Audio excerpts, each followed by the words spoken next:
Olá pessoal, estamos de volta para mais uma aula Introdução a Python. Agora estamos na aula 9. Bom, nós vamos falar um pouquinho sobre uma ferramenta muito poderosa no NumPy, que são os arrays n-dimensionais. Já estamos aqui no Jupyter. Vamos lá, vamos importar o NumPy. Ok? Bom, vamos construir aqui um NP-array normal, certo? C np.array. Bom, como é que vai ser a cara do nosso array aqui? Bom, essa é a cara do nosso array aqui que eu estou atribuindo para C. Ok? Vamos lá. Agora vamos transformar isso aqui em um array com dimensão maior do que 1. Por exemplo, em 2 dimensões. Vou atribuir aqui np.array. Vou fazer o seguinte. Já tenho o C. E vou fazer o C multiplicado por 2. Como é que ficou o D? Ficou assim. Aqui, já vimos como é que se faz a indexação, ok? Em arrays. E não é diferente, tá ok? Por exemplo, se eu quiser saber quem no caso, nós temos aqui 2 listas, né? Então, 2 arrays, melhor dizendo, né? Então, qual é o primeiro array? Ok? Se a gente quisesse saber o segundo, né? Nós teríamos isso aqui. Ok? Bom, mas o que é isso daqui? O que é 2.1? Eu estou dizendo que eu estou no meu primeiro array, certo? E eu estou querendo a quarta entrada nesse primeiro array. Ou seja, eu estou aqui, né? Estou aqui, então, vai. 0, 1, 2, 3. Ou seja, a quarta entrada aqui é 2.1. Se eu enxergasse esse array T como uma matriz, então eu tenho colunas e linhas. E se eu quisesse enxergar uma coluna nesse array, por exemplo, eu quisesse saber quem é a terceira coluna, então teria D. É como se fosse fazer um fatiamento, ok? Como são 2 dimensões, né? Então, na primeira dimensão, eu deixo livre, porque eu quero correr em todas as linhas, ok? Mas na segunda dimensão, eu estou me fazendo a referência, tá certo? Para a terceira entrada, ou seja, então eu vou varrer esses objetos que estão na terceira entrada na segunda dimensão, ou seja, eu estou falando da terceira coluna, beleza? Então, o que eu tenho? Então, nessa terceira coluna, eu tenho 1.4 e 2.8, né? A gente consegue enxergar aqui, né? Que essa coluna é bem aqui, ó. Ok? Bom, o que nós podemos continuar fazendo com esses ND arrays, né? Vamos supor que eu quisesse saber quem é a soma das entradas, ou seja, eu vou calcular a soma de todos os valores nesse array, ok? Então, eu tenho 31.5. Mas se eu quisesse saber a soma em um determinado eixo, lembre-se que o nosso exemplo aqui é de um array bidimensional. Eu estou falando de uma matriz, então eu tenho 2 eixos. Um eixo que é referenciado como 0 e o eixo que eu vou referenciar como 1, tá certo? O eixo 0, tá certo? Ele está fazendo referência às colunas. E o eixo 1 está fazendo referência às linhas. Então, vamos lá.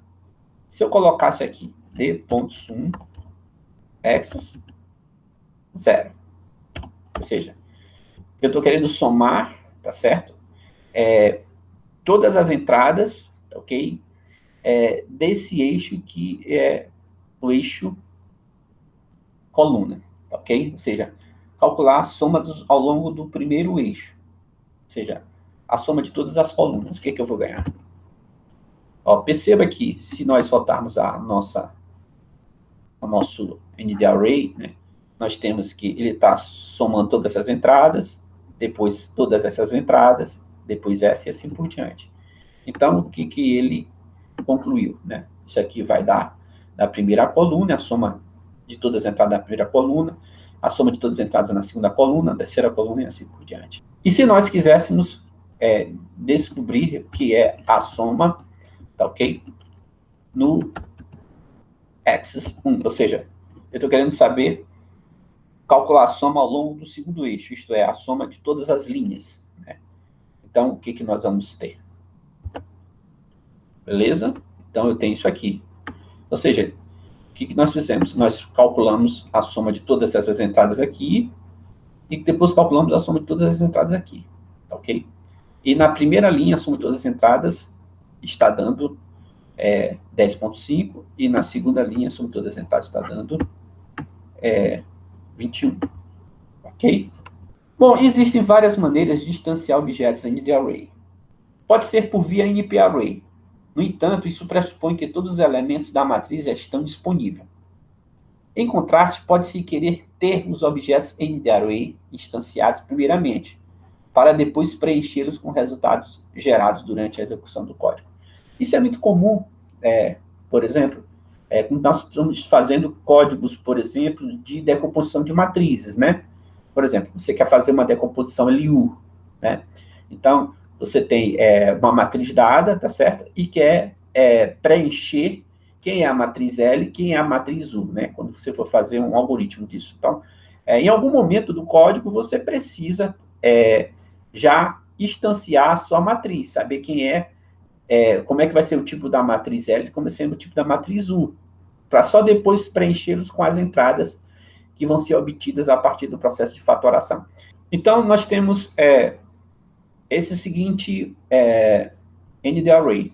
Perceba aqui que nós estamos construindo aqui uma matriz com, no caso, bidimensional, né?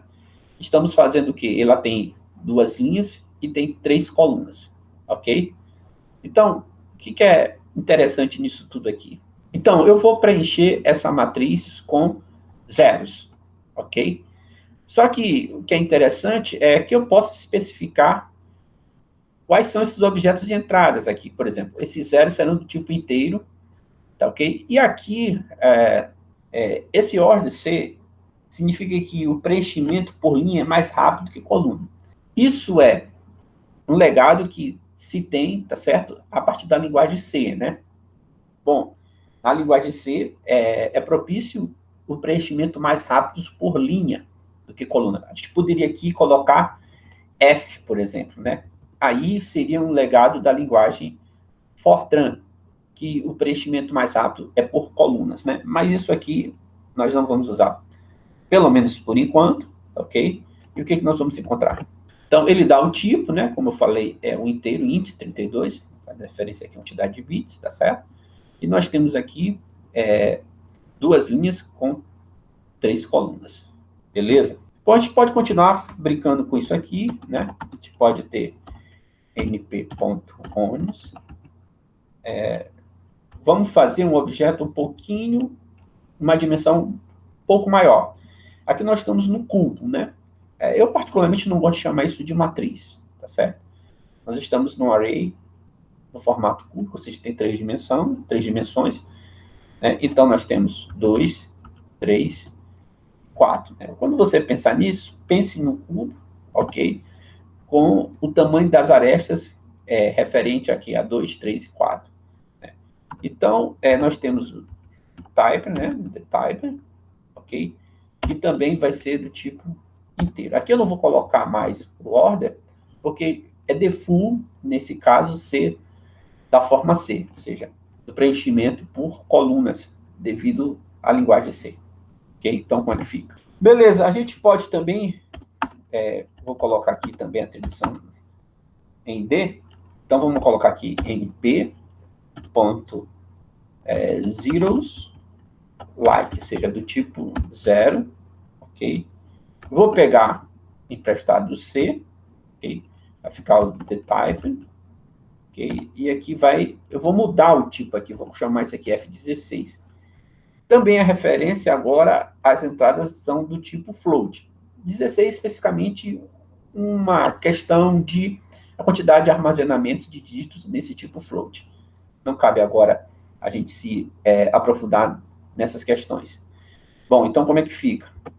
Perceba que agora as entradas nulas são 0 ponto, ou seja, é um zero do tipo float, ok? E se nós continuássemos a fazer isso aqui, coloque D, ok?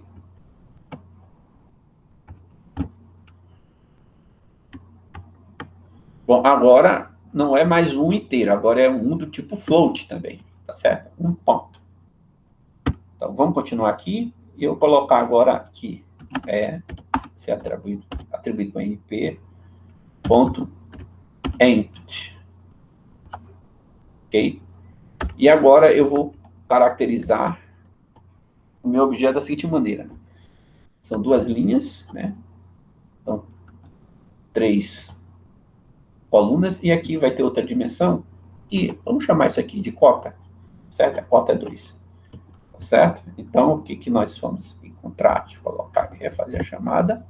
Bom, o que aconteceu? Nós temos aqui